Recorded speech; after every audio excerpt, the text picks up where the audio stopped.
Fala galera do YouTube, aqui quem vos fala sou eu, Eduardo, seja muito bem-vindo a mais um vídeo do canal Império Geek. Hoje eu vou trazer um modelo diferente de vídeo, onde eu vou falar as referências mitológicas, literárias, poéticas e afins de um determinado anime. O anime que eu escolhi dessa vez é Naruto, mas eu vou fazer com outras obras. Se você tá curioso, já sabe, deixa o like no início do vídeo, se inscreve, comenta quando acabar o vídeo, ativa o sininho, não se esquece que vai ajudar a gente pra caramba, ajuda muito no engajamento do canal. É isso galera, hoje eu vou falar sobre as referências mitológicas de Naruto, porque antes de soltar a vinheta, vamos dar uma palhinha aqui. A gente sabe que os autores de animes e mangás, eles sempre tiram suas inspirações de um fator externo que antecede a sua obra. Isso não é plágio, isso é adaptação, muitos autores fazem isso, e é óbvio que tudo que existe em Naruto, aquele universo rico pra caramba, não foi tudo ideia do Kishimoto do zero. O cara criou algumas coisas, mas ele também adaptou outras, foi se inspirando em outras, até mesmo de obras originais e também de outros animes. Muitos autores fazem isso. Então se você tá curioso pra saber o que eu vou falar aqui nesse vídeo, pode soltar a vinheta, fica depois da vinheta. Cara, é isso, vambora!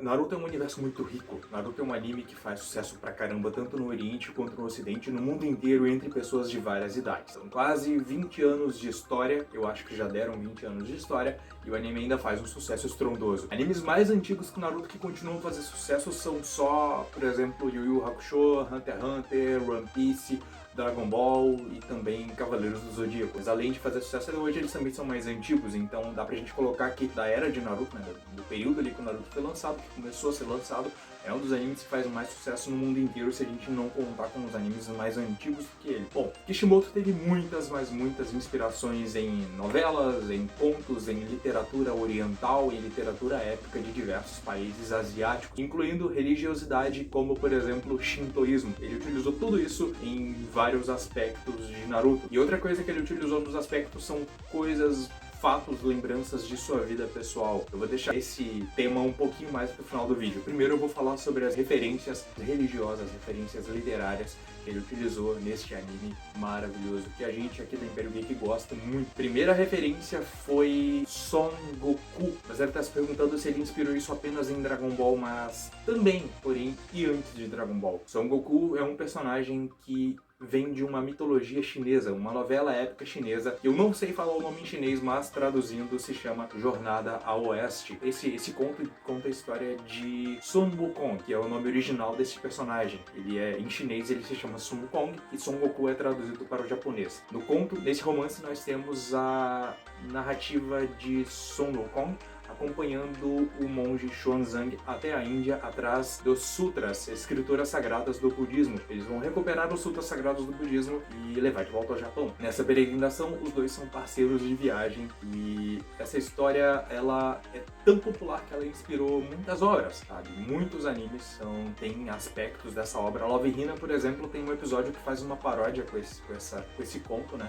Faz uma paródia com o conto original, não dessa vez não com Dragon Ball, até porque Love Hina provavelmente é um anime tão antigo quanto Dragon Ball, é um anime bem antigo, e é mais antigo que Naruto, pelo menos, e parodia um pouco com essa história aí de Son Goku. O próprio Dragon Ball tem aspectos desse conto, e Naruto também. Naruto tem a Bidyu de 4 caudas, que se chama Son Goku, que além de uma homenagem ao próprio Goku de Dragon Ball, também faz referência a este conto chinês. Nós temos também o macaco Ema, que é o macaco de Hiruzen, que utiliza um bastão. Tá? O próprio Jinchuriki do 4 caudas, o Roshi, é uma homenagem ao Mestre Kami. Roshi, que porta a Bidyu de 4 caudas, no japonês, o Mestre Kami de Dragon Ball se chama Roshi.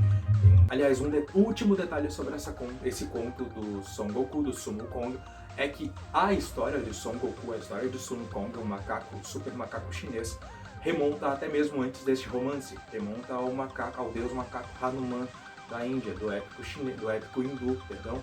Não, épico chinês não, do épico hindu, ao Ramayana. Son Wukong é um macaco tão poderoso que ele é capaz de ultrapassar a distância de 54 mil quilômetros com um único salto. Outro feito absurdo dele é o feito de força. Ele consegue erguer um peso acima de 8 toneladas.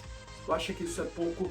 Sun Wukong surgiu de uma pedra mística realizada, feita, né, pelas forças do caos. Outra curiosidade sobre Naruto são as inspirações para Jiraiya, Tsunade e Orochimaru. Jiraiya, Tsunade e Orochimaru vem de um conto chamado Jiraiya Goketsu no Monogatari. Jiraiya, do japonês, significa literalmente jovem trovão. Jiraiya Goketsu no Monogatari é um conto muito tradicional no Japão, que tem esses três personagens com esses mesmos nomes, exceto que lá, em vez de ninjas, em vez de jutsus, eles são magos. Eles utilizam magia, são três magos que utilizam habilidades de sapos, cobras e lesmas. Na história, em vez de colega de equipe de Jiraiya e Tsunade, Orochimaru é inimigo deles. Claro que no anime também isso é assim, mas lá ele não é colega do Jiraiya, ele era discípulo do Jiraiya. No anime nós temos Orochimaru como colega de equipe de Jiraiya e Tsunade, discípulo de Hiruzen Sarutobi. Não temos um mestre, esse mestre aí, né, Hiruzen, não tem representação nessa história.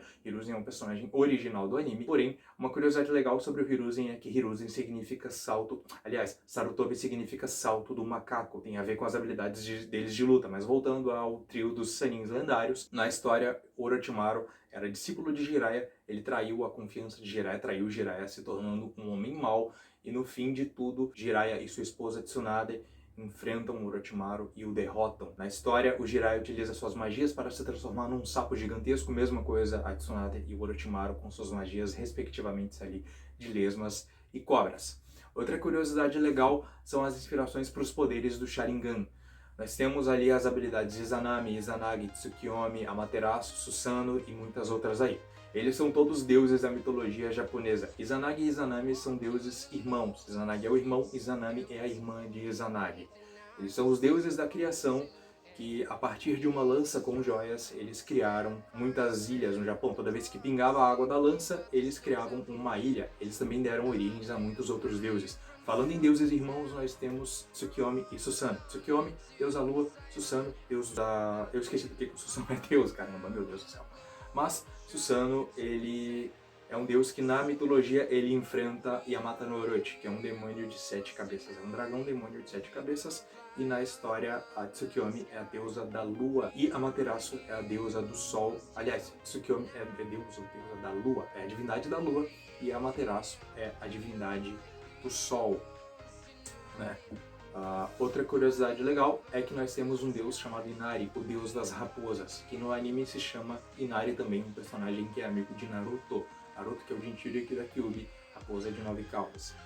Além disso, Raijin e Fujin. Raijin é o deus do trovão, Fujin é o deus dos ventos, faz referência aos elementos Raiton e Futon. Futon significa vento e Raiton significa raio, tá? E são duas divindades representando esses dois elementos que são raio e vento, e no anime eles tiveram seus nomes adaptados para técnicas tanto do estilo Raiton quanto do estilo Futon, estilo raio e estilo vento. A personagem Kaguya surgiu de uma história também chamada O Conto da Princesa Kaguya. Uma última menção sobre o Jiraiya, seu conto se chama O Conto do Galante Jiraiya, que é a obra que ele escreve no anime, que fala sobre a criança da profecia, que no início ele pensou que fosse Minato, depois ele achou que fosse um Nagato, mas por fim ele pensou ali que foi... Aliás, primeiro ele pensou que fosse um Nagato, depois ele conhece o Minato e acha que é o Minato, depois ele pensa que é o Naruto e ele dava certo quando pensou sobre o Naruto. Daí nós temos a Kaguya, a vilã final do anime, que é inspirada de uma história chamada O Conto da Princesa Kaguya. Uma mulher belíssima que vem do espaço. Na história nós temos Taketori no Okina, que significa o velho que colhe bambus. Era um velho que tinha uma esposa e eles eram muito frustrados porque não conseguiam ter filhos. Um dia, enquanto ele catava bambus numa floresta, ele encontra um pequeno talo de bambu que brilhava.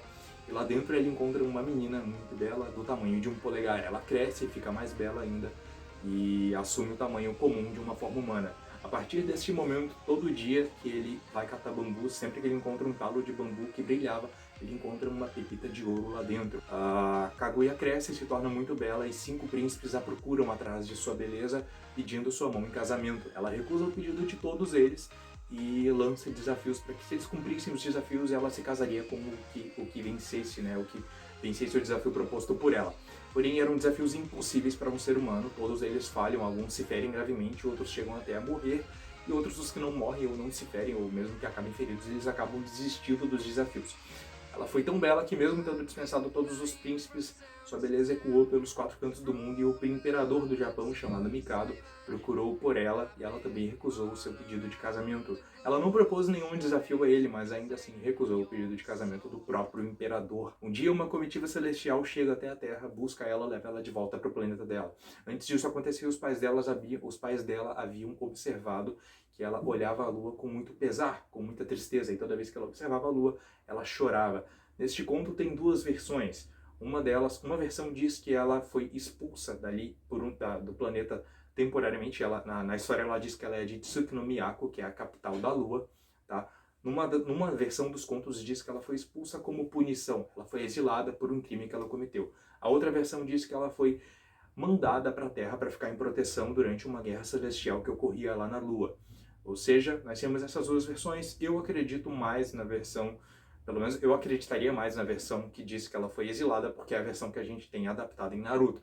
Ela foi exilada por um crime que ela teria cometido, né, que seria o crime de insubordinação ao seu líder, Jigen no Tsutsuki, que era tipo o superior dela numa dupla. Para quem não conhece ainda, quem não tá olhando o mangá, sabe que eles eram dupla, igual o Momoshiki Urashiki, igual foram ali Hamura e Hagoromo. Então ela estava um pouquinho abaixo dele ali na hierarquia do clã. Daí ela quebrou esse voto de lealdade a ele e ele vai agora lá em Boruto. Ele estava atrás dela, né? Nós sabemos que na verdade quem foi atrás dela foi o Momoshiki. Enfim, eu não vou falar muito de Naruto aqui agora, eu vou falar primeiro das referências mitológicas. Outra curiosidade legal sobre Naruto são os yokais. Yokais são criaturas mitológicas em que nós temos ali mistura de um ser metade humano e metade animal. Em Naruto nós temos todas as 9 bijus, 10 no caso se a gente contar com o Jubi. As bijus ali que têm grande comunhão com os Jinchurikis, né? Elas são criaturas com hábitos humanos, algumas até falam, elas têm sentimentos, né? Porém elas ainda são animais. Elas têm inspiração no yokai. Outro anime que tem yokai, por exemplo, é o próprio anime Inuyasha e também Yu Yu Hakusho, com o personagem Kurama, que consegue transitar entre as suas formas de raposa e forma humana. Tá? Nós temos mais animes que parodiam com isso, por exemplo, BNA, que eu já até fiz vídeo aqui, que significa Brand New Animal, no inglês, na verdade a gente leria BNA.